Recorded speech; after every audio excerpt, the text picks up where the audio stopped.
ഇനി ഏട്ടൻ പറയുന്നത് സത്യമായിരിക്കുമോ? ജാനി ഏട്ടൻ്റെ മകളാണോ? ബോധമില്ലാതെ കിടന്നുകൊണ്ട് പിച്ചും പേയും പറയുന്ന ശ്രീജിത്തിനെ നോക്കി ഭവ്യ ചിന്തിച്ചു. മയൂരിനെ കെട്ടിപ്പിടിച്ച് ഉറങ്ങുകയാണ് തമ്പുരു. മയൂരും നല്ല ഉറക്കത്തിൽ തന്നെയാണ്. അച്ഛൻ്റെയും മകളുടെയും ഉറക്കം ബെഡ് ലാമ്പിൻ്റെ അരണ്ട വെളിച്ചത്തിൽ നിരീക്ഷിച്ചുകൊണ്ട് ഉറങ്ങാതെ അടുത്തുള്ള സോഫയിൽ കിടക്കുകയാണ് ജാനി. എനിക്കെൻ്റെ അച്ഛൻ്റെയും ചേച്ചിയുടെയും നടുക്ക് കിടന്ന് കൊഞ്ചണം എന്ന തമ്പുരുവിൻ്റെ വാക്കുകൾ ജാനിയുടെ ചെവിയിൽ അലയടിക്കുന്നത് പോലെ അവൾക്ക് തോന്നി. ഒരച്ഛൻ്റെ സ്നേഹം നീ ആഗ്രഹിക്കുന്നോ മോളെ? ഒരച്ഛൻ്റെയും അമ്മയുടെയും സ്നേഹം തന്നല്ലേ ഞാൻ നിന്നെ വളർത്തിയത്? അവൾ അറിയാതെ തന്നെ അവളുടെ ചുണ്ടുകൾ മന്ത്രിച്ചു. അത് നിന്റെ മാത്രം വിശ്വാസമല്ലേ ജാനി?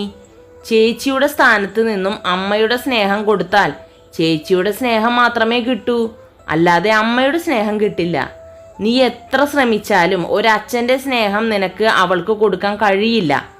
15 വർഷം എൻ്റെ കുഞ്ഞിന് അവളുടെ അച്ഛൻ്റെ സ്നേഹമോ ലാളനയോ ഒന്നും കിട്ടിയില്ല. എന്നാൽ ഇനിയെങ്കിലും അത് അവൾക്ക് കിട്ടണം. ജാനി, നീയായിട്ട് അതിന് തടസ്സം നിൽക്കരുത്. എന്നെ നിന്റെ ഭർത്താവായി സ്വീകരിക്കണമെന്ന് ഞാൻ ഒരിക്കലും പറയില്ല. ഒരിക്കലും നിന്റെ അനുവാദമില്ലാതെ നിന്റെ വിരൽത്തുമ്പിൽ പോലും ഞാൻ തൊടില്ല. പക്ഷേ നമ്മുടെ മകൾക്ക് വേണ്ടിയെങ്കിലും നമുക്ക് ഒരു ഫ്ലാറ്റിൽ ഒരുമിച്ച് താമസിച്ചുകൂടെ? കണ്ണുകൾ തുറക്കാതെ അവൻ പറഞ്ഞു. മയൂർ ഉറങ്ങാതെ കിടക്കുന്ന കാര്യം ജാനി അറിഞ്ഞിരുന്നില്ല. അവൾ പതുക്കെ പറഞ്ഞത് അവൻ കേട്ടു എന്ന് മനസ്സിലാക്കിയതും അവനോട് ഒരു മറുപടിയും പറയാൻ കഴിയാതെ അവൾ സോഫയിൽ കണ്ണടച്ച് കിടന്നു. നിനക്ക് ഇതിനൊന്നും ഉത്തരമുണ്ടാകില്ല ജാനി. പക്ഷേ എൻ്റെ മകൾക്ക് അച്ഛനും അമ്മയും വേണം. അത് ഞാൻ നേടിക്കൊടുക്കുക തന്നെ ചെയ്യും എന്ന് ചിന്തിച്ച് ജാനിയെ ഒന്ന് നോക്കിയതിന് ശേഷം അവനും കണ്ണടച്ച് കിടന്നു. പിറ്റേ ദിവസം വളരെയേറെ ക്ഷീണത്താൽ കണ്ണ് തിരുമ്മിക്കൊണ്ട് ശ്രീജിത്ത് എഴുന്നേറ്റു. അവൻ എണീറ്റ് നോക്കിയതും അവനെ തന്നെ നിർവികാരതയോടെ നോക്കിയിരിക്കുന്ന ഭവ്യയെയാണ് അവൻ കണ്ടത്. രാവിലെ എണീറ്റ് കുളിക്കാതെ അവനെ തന്നെ നോക്കിയിരിക്കുന്ന അവളെ കണ്ടതും അവന് അത്ഭുതമായി. വിവാഹം കഴിഞ്ഞതിൽ പിന്നെ രാവിലെ എഴുന്നേറ്റ് എന്നും കുളി കഴിഞ്ഞതിന് ശേഷമാണ് അവൻ അവളെ കണ്ടിട്ടുള്ളത്. എന്തു പറ്റിയടോ തനിക്ക്? പനി പിടിച്ചോ? ഇന്നെന്താ കുളിച്ചില്ലേ? തൻ്റെ മുഖത്ത് നല്ല ക്ഷീണമുണ്ടല്ലോ. ഇന്നലെ ഉറങ്ങിയില്ലേ? വിവാഹം കഴിഞ്ഞിട്ട് 28 വർഷമായെങ്കിലും രാവിലെ തന്നെ ഇങ്ങനെ കുളിക്കാതെ കാണുന്നത് ആദ്യമായാണ്. എത്ര തുള്ളൽ പനി ഉണ്ടെങ്കിലും രാവിലെ കുളിക്കുന്ന തനിക്ക് ഇന്ന് എന്തു പറ്റി? ദേ പോയി വൃത്തിയായി തേച്ച് കുളിക്കി. ഇന്ന് സാധാരണ ദിവസം പോലെയല്ല, മയൂരിമോളുടെ വിവാഹ തലേന്നാണ്. ഇത്രയൊക്കെ അവൻ പറഞ്ഞിട്ടും ഇമ വെട്ടാതെ അവനെ തന്നെ നോക്കിക്കൊണ്ട് നിർവികാരതയോടെ നിൽക്കുകയായിരുന്നു ഭവ്യ. അപ്പോൾ ഭവ്യേ, താൻ ഈ ലോകത്തൊന്നുമല്ലേ? ഇതെന്താ എന്നെ ഇങ്ങനെ നോക്കി നിൽക്കുന്നത്? പോയി കുളിക്കി, എന്നിട്ട് എനിക്കൊരു ചായ ഇട്ടോണ്ട് വാ, അവൻ അല്പം കടുപ്പിച്ചു പറഞ്ഞു. ചായ വേണോ അതോ മോര് മതിയോ? ശബ്ദം അല്പം കനപ്പിച്ച് അവളും പറഞ്ഞു.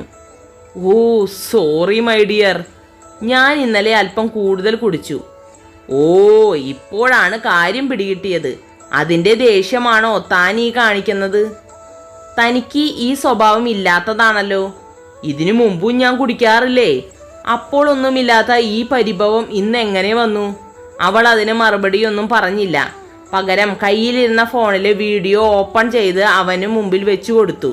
തലേ ദിവസത്തെ അവൻ്റെ കുടിച്ചുള്ള പെർഫോമൻസ് ഒക്കെ അവൾ റെക്കോർഡ് ചെയ്യുന്നുണ്ടായിരുന്നു. അമ്പരപ്പോടെയാണ് അവൻ ആ വീഡിയോ കണ്ടു തീർത്തത്. അവളോട് എന്തു പറയണം എന്നറിയാതെ തല കുനിച്ചിരിക്കാനേ അവന് കഴിഞ്ഞുള്ളൂ. ഒരുപാട് സമയത്തെ മൗനത്തിന് ശേഷം ശ്രീജിത്ത് സംസാരിക്കാൻ തുടങ്ങി.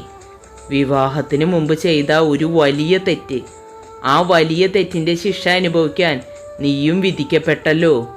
തൻ്റെ ഭർത്താവിന് മറ്റൊരു സ്ത്രീയിൽ ഒരു കുഞ്ഞുണ്ട് എന്ന സത്യം നീ എത്രമാത്രം ഉൾക്കൊള്ളാൻ നിനക്ക് കഴിയും എന്നെനിക്കറിയില്ല. പക്ഷേ സത്യം അതാണ് ഭവ്യേ. എന്നോട് തനിക്ക് ക്ഷമിക്കാൻ പറ്റുമോ? അവൻ കൈകൾ കൂപ്പിക്കൊണ്ട് അവളോടായി പറഞ്ഞു. തൊട്ടി ഫാമിലിയിലെ ഏതോ തെണ്ടിക്ക് ജനിച്ച ആളായിരിക്കും ജാനി എന്നല്ലേ ഏട്ടൻ കുറച്ചു ദിവസം മുമ്പ് പറഞ്ഞത്? എന്താ ഏട്ടാ, ആ സ്റ്റേറ്റ്മെന്റ് ഇപ്പോൾ പിൻവലിക്കണം എന്ന് തോന്നുന്നുണ്ടോ? ചിരി അടക്കി പിടിച്ചുകൊണ്ടുള്ള ഭവ്യയുടെ ഈ ചോദ്യം അമ്പരപ്പോടെയാണ് അവൻ കേട്ടത്. പെട്ടെന്നുള്ള അവളുടെ ഭാവമാറ്റം അവനിൽ അത്ഭുതമുളവാക്കി. അപ്പോൾ 28 കൊല്ലം ഒപ്പം ജീവിച്ചിട്ടും എന്നെ ഇതുവരെയായിട്ടും പൂർണ്ണമായിട്ട് ഏട്ടൻ മനസ്സിലാക്കിയിട്ടില്ല അല്ലേ? ഏട്ടൻ എന്താ എന്നെ പറ്റി കരുതിയേ? മറ്റൊരു കുട്ടി സ്വന്തം ഭർത്താവിന് ഉണ്ടെന്നറിഞ്ഞാൽ അതിൻ്റെ പേര് പറഞ്ഞ് വഴക്കുണ്ടാക്കി ഞാൻ ഡിവോഴ്സ് ചെയ്തു പോകുമെന്ന് കരുതിയോ? മുമ്പൊരിക്കലും കണ്ടിട്ടില്ലാത്ത ഭവ്യയുടെ വാക്കുകൾക്ക് മുന്നിൽ ഒന്നും പറയാനാവാതെ ശ്രീജിത്ത് നിന്നു. ജാനിയോട് സത്യങ്ങൾ പറയാൻ ശ്രീജിത്ത് തീരുമാനിച്ചു. വിവാഹ തലേന്ന് രാത്രി ആഘോഷങ്ങളെല്ലാം അവസാനിച്ചതിന് ശേഷം ജാനി മുറിയിലേക്ക് പോകാനായി ഒരുങ്ങവേ, ജാനി മോളെ, പുറകിൽ നിന്നുള്ള വിളി കേട്ടതും അവൾ തിരിഞ്ഞു നോക്കി. ജാനിയെ നോക്കി പുഞ്ചിരിച്ചുകൊണ്ട് നിൽക്കുന്ന ശ്രീജിത്തായിരുന്നു അത്.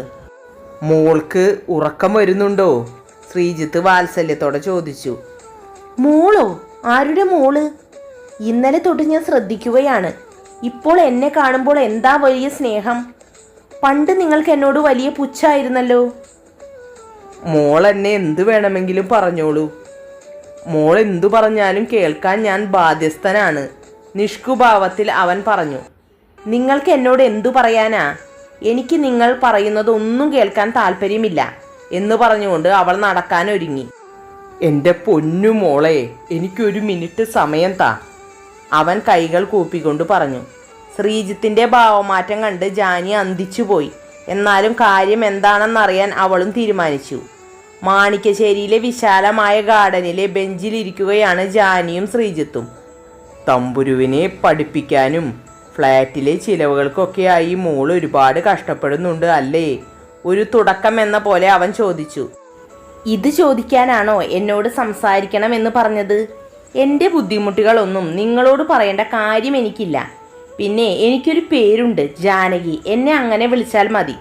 മോളെ, പൊന്നെ എന്നൊക്കെ നിങ്ങൾ നിങ്ങളുടെ വീട്ടിലുള്ളവരെ വിളിച്ചാൽ മതി, അവൾ താക്കീത് പോലെ പറഞ്ഞു. അത് മോളെ, എനിക്ക് പറയാനുള്ളത്. അയാൾ വിൽക്കാൻ തുടങ്ങി. നിങ്ങൾ എന്തുദ്ദേശിച്ചാണ് എന്നെ മോളെ എന്ന് പിന്നെയും വിളിക്കുന്നത്? ഇനി നിങ്ങൾ എന്നെ കളിയാക്കുകയാണോ അതോ പരിഹസിക്കുകയാണോ? ഞാൻ എപ്പോഴാ നിങ്ങളുടെ മോളായത്? അവൾ കയർത്തുകൊണ്ട് ചോദിച്ചു. നീ ഈ ലോകത്ത് ജനിച്ചപ്പോൾ മുതൽ, അവൻ അവളെ നോക്കിക്കൊണ്ട് പറഞ്ഞു. What nonsense are you talkie? അവൾ പുരികം ചുളിച്ചുകൊണ്ട് പറഞ്ഞു. അതേ മോളെ, വർഷങ്ങൾക്ക് മുമ്പേ ഞാൻ ഗവിയിലേക്ക് ഒരു വിനോദയാത്ര നടത്തിയിരുന്നു. അവിടെ ഹോം സ്റ്റേകളിൽ കലാപരിപാടികൾ അവതരിപ്പിക്കാൻ വന്ന ലക്ഷ്മിയെ എനിക്കിഷ്ടമായിരുന്നു. പ്രായത്തിൻ്റെ ചോരത്തിളപ്പിൽ ഞാൻ ചെയ്ത ഒരു വലിയ തെറ്റ് അതാണ് മോളെ. നിന്റെ ഫ്ലാറ്റിൽ വെച്ച് ലക്ഷ്മിയുടെ ഫോട്ടോ കണ്ടപ്പോഴാണ് ഞാൻ ആ സത്യം മനസ്സിലാക്കിയത്. അത് സത്യമാണോ എന്നറിയാൻ ഞാൻ ഗവിയിൽ വിളിച്ചന്വേഷിച്ചിരുന്നു. മോളോടും മോളുടെ അമ്മയോടും ചെയ്ത തെറ്റുകളൊക്കെ എന്നോട് പൊറുക്കണേ മോളെ. നിന്നെ ഒരു രാജകുമാരിയെ പോലെ സംരക്ഷിക്കാനുള്ള കഴിവ് ഇന്നെനിക്കുണ്ട്.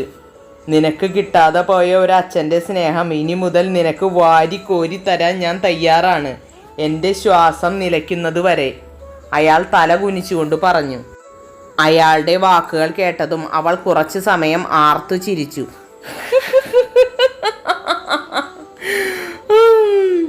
ചിരിയുടെ അവസാനം അവളുടെ മുഖം ദേഷ്യം കൊണ്ട് വിറച്ചു. അയാളുടെ ചുറ്റും നടന്നുകൊണ്ട് അവൾ അയാളെ അടിമുടി നോക്കി.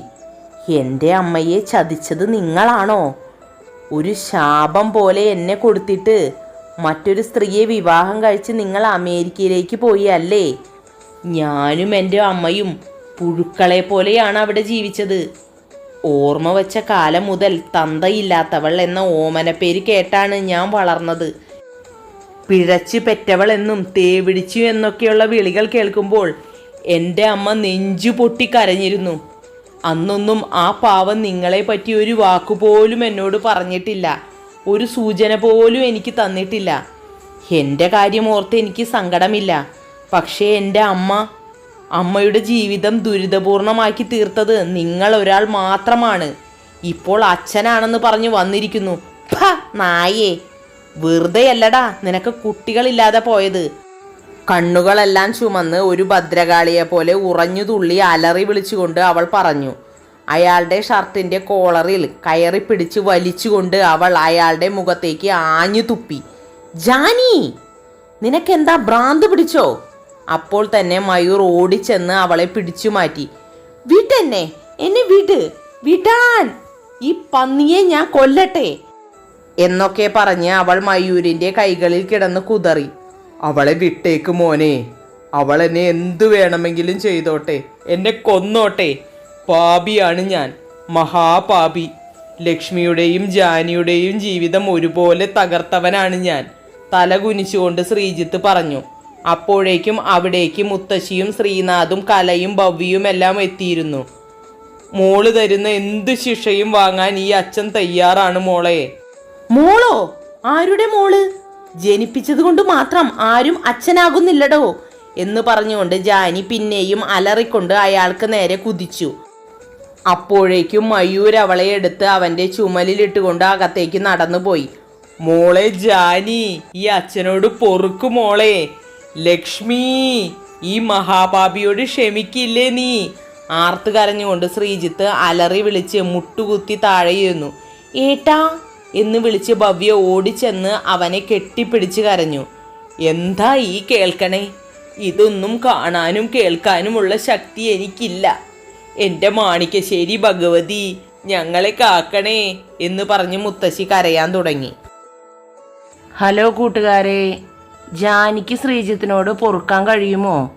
ജാനി ഈ ചെയ്യുന്നത് അല്പം ക്രൂരതയല്ലേ? എന്താ നിങ്ങളുടെ അഭിപ്രായങ്ങൾ കമൻറ്റ് ബോക്സിൽ രേഖപ്പെടുത്തുമല്ലോ.